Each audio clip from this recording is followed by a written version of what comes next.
And how are look the Scots nationalists? Oh wow! Look at this. Wow! Oh wow! So how has this gone? Takes 97. Rook c6 as I thought. F4 right F4, straight away. That's bold. Takes. And this is just a question of tactics, because now the queen comes in, and well, this must be the position that Hikaru had in mind.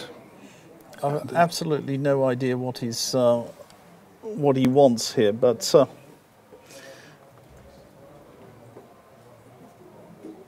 he wants f3, I guess, at some point.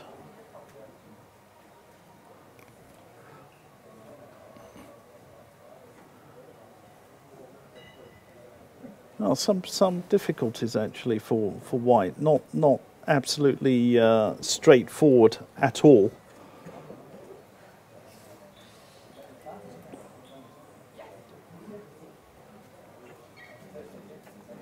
You mean you don't have time to take on d6 because there will be f3? Well, or?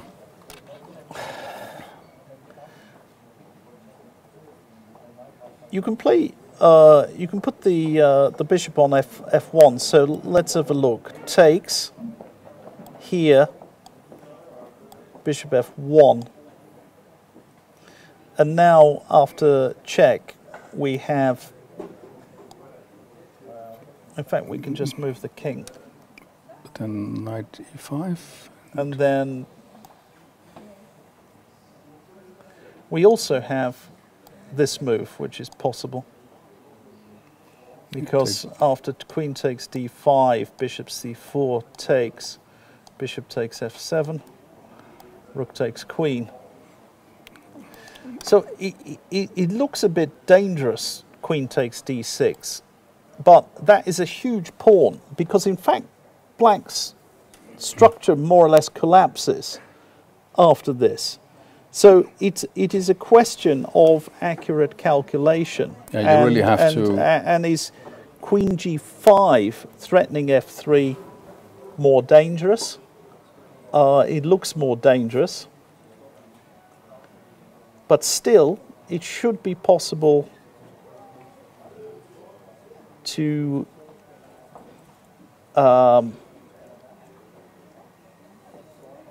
yes, it should be possible to move the king. I don't know whether you move it immediately. Maybe move it immediately.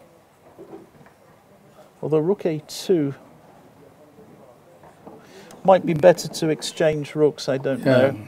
Just get rid of these things. Possible. Something like this. Black's king is reasonably safe, so it's not. I'm not 100% sure about this. Some complications. So actually, not easy for Magnus to find. He doesn't have to play this. He could play.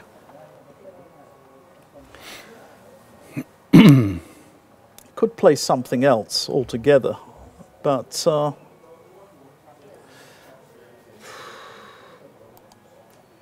interesting. This is typical of Hikaru Nakamura, that he's very, very tricky.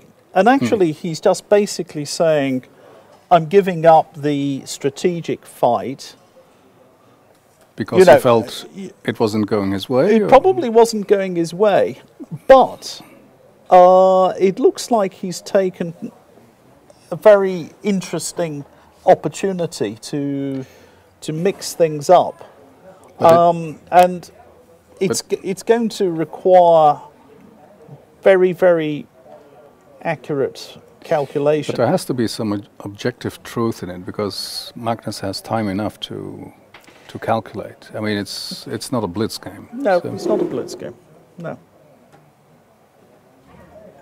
Yeah, so the question is, how good is this idea? How? Yeah. Yeah, basically Magnus's sole problem is his king is a little bit exposed.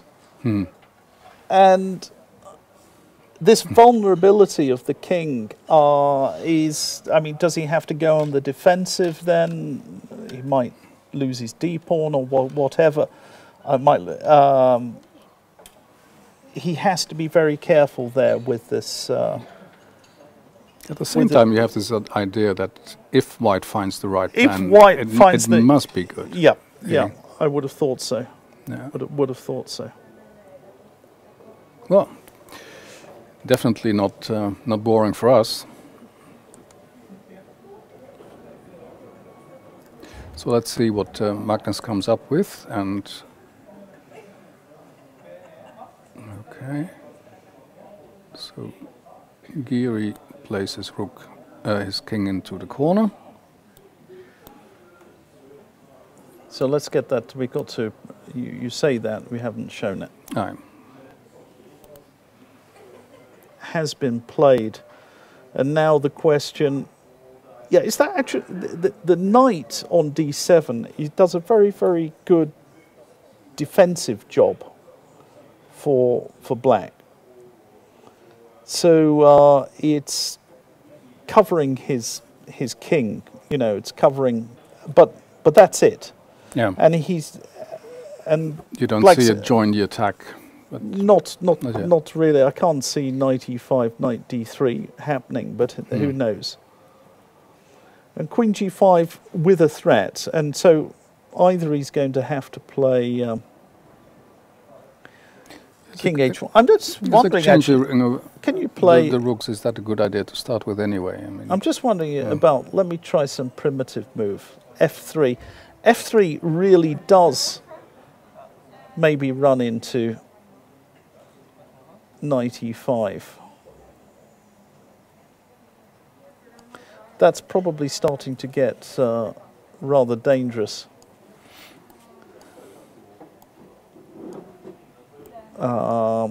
Because there's a threat here to f on this f3 square. So king h1, and then I can't come immediately, but maybe knight d3. So actually what you were saying, does that knight start to join in on the attack? Well, maybe it does, and white's bishop is just miserable here.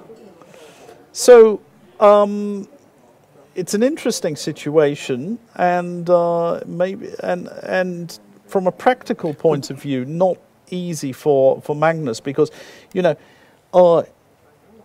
what happens here with this why he's played king h1? Right. Don't you prevent the bishop from being stupid?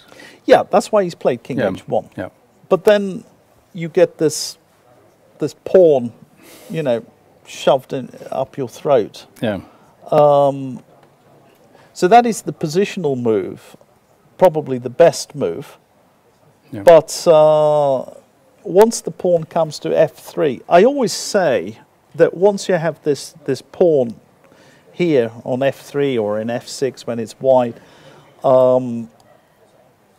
then there are always mating possibilities. You remove this bishop somehow, you've got mate in one. There are always tactical themes when you have a position like this. But just to be on the safe side, you start by eliminating that rook on a8 by checking. Is that a good plan, or? Well, it's not clear. Not clear. It's not clear to me. It's necessary. You think that's premature? Or? Yeah.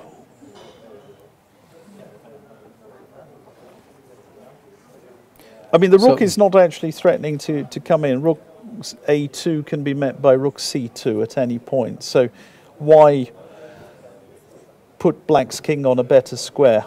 So you'd prefer to start running, or? Sorry, after what? Well, the moment it's white to move, then you would prefer him to start running with the pawn, or what? I'm not quite sure what black should play here. Maybe his idea is knight e5, but then I would be looking to, well, maybe it's not necessary. Maybe knight e5 doesn't do anything. Maybe I can put this one on c3. But then rook a2 starts to become dangerous. I said about you remove this knight. I mean, there are... Yeah, rook c7 could be played, I suppose.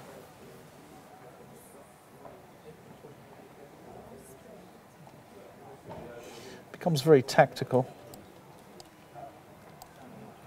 Can we play such moves? Probably not. Check and back. Oh, maybe you can do it. Really?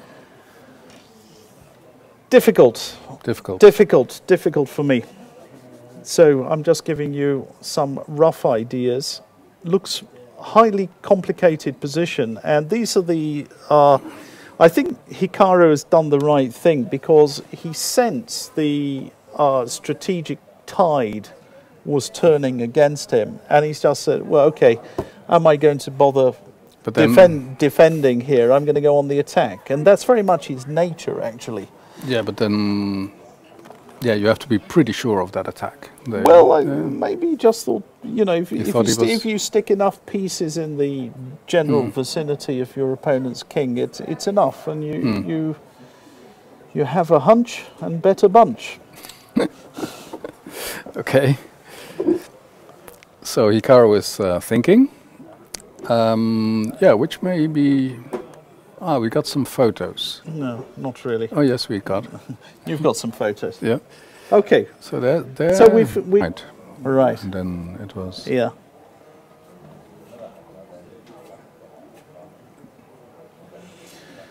And the point of rook a2, which is a much more natural move, it has to be said, because the you're threatening rook e2. Yeah? You're threatening rook e2 and rook takes f2. Yeah. Tricky guy. He's very tricky. Very, very, very tricky. And if I were playing this game, I would take black. So he's turned, you know, he's extricated himself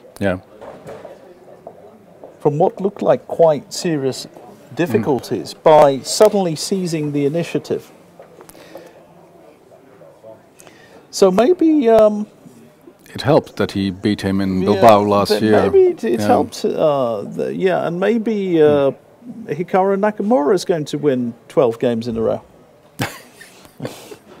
What do you think? That the pendulum has swung? 12 sounds like a bit much. Against Magnus, yeah. But, well, this is a fascinating position. And yeah. Now, so rook a2 is much better than my ridiculous knight takes d5. Yeah, no, rook e2 is the rook e2 and knight e4. It's actually getting pretty ominous. So you, rook e7? Rook e7 is possible. Rook e7. I kind of like rook e7.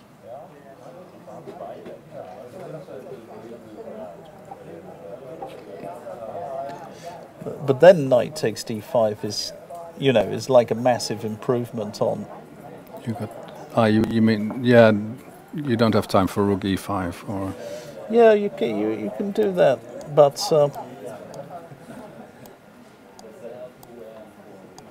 Yep.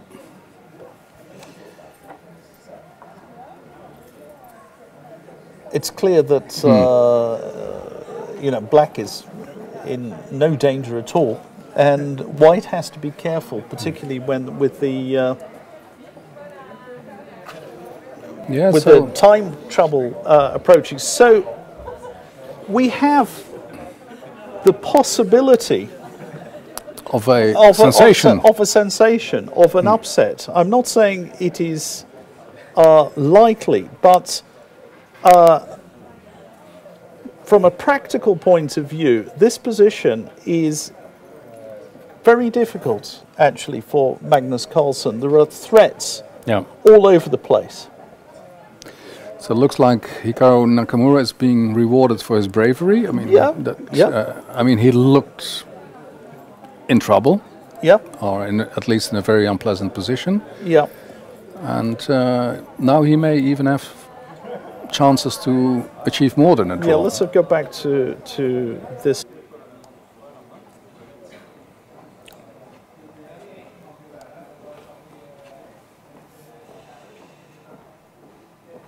And I'm guessing Queen H5, something like that.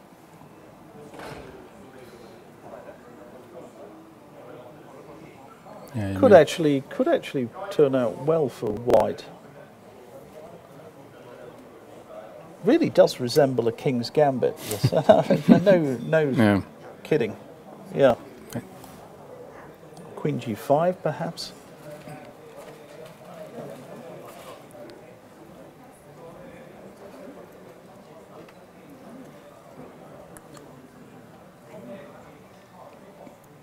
Was there a moment where he could throw in knight d5 white? So what have we had for? Oh, they actually ended up king versus king. That was. So they had to draw. Yeah. No. Knight G4 has been played. So.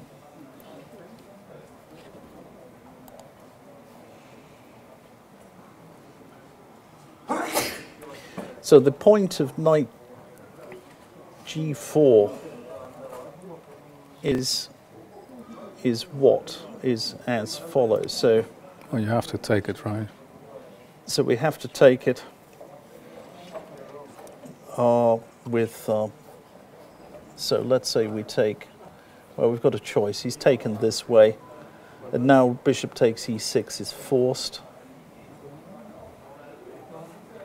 And queen takes queen is going to happen, I'm pretty sure. Which he's done. And now rook takes f. And probably king h7. Or king h7.